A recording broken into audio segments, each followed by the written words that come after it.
Good morning to one and all present here. Now we are in this lecture we are going to see about energy efficient design in wireless sensor network. Energy is the most important constraint in the sensor network and must be utilized properly in order to increase the lifetime of the sensor nodes. The major source of energy waste are idle listening, long idle time, collision, control overhead, and overhearing. So we need to reduce the energy consumption due to these components. Moreover, time duration multiple access requires slot allocation and time synchronization. Energy efficient design will combine the benefits of TDMA with the contention protocols. At the node level, the energy consumption at the node level and the network level will be discussed further. In the node level, dynamic power management techniques can be used, which will shut down the sensor node component where no events take place. Moreover, we can use dynamic voltage scaling. Dynamic voltage scaling can be done according to the computation communication loads. We can use real-time task scheduler with the support of DVS so that energy consumption can be done at the node level.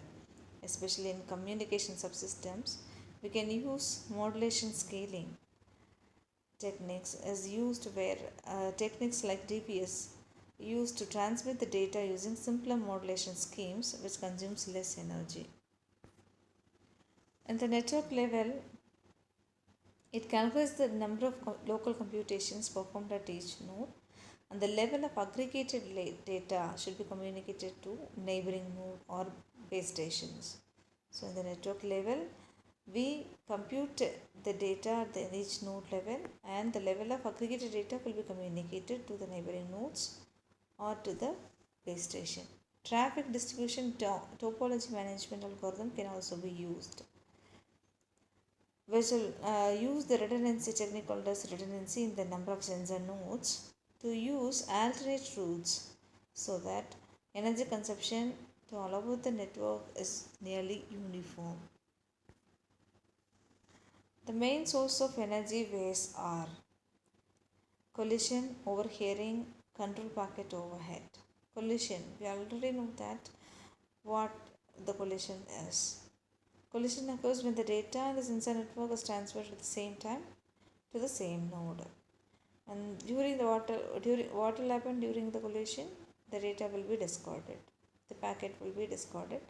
So we need to retransmit the data, which will increase the energy consumption so that it increase the latency.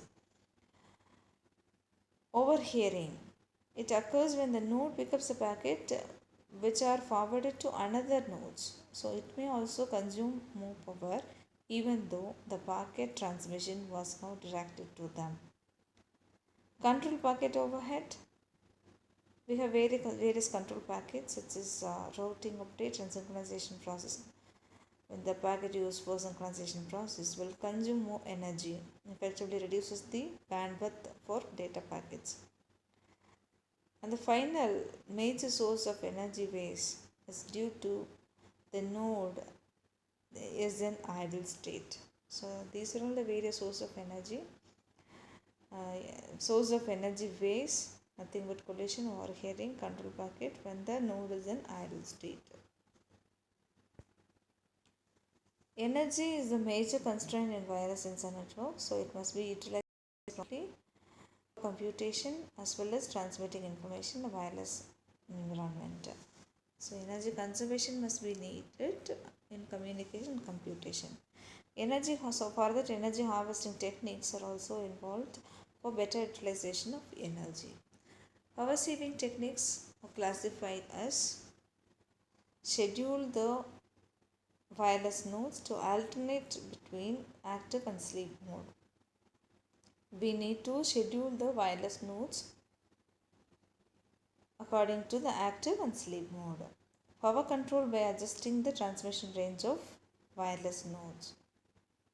Energy efficient routing and data gathering. Moreover, reduce the amount of data transmitted and avoid the useless activities. So these are all the various power saving techniques. In order to save the power, we have to utilize the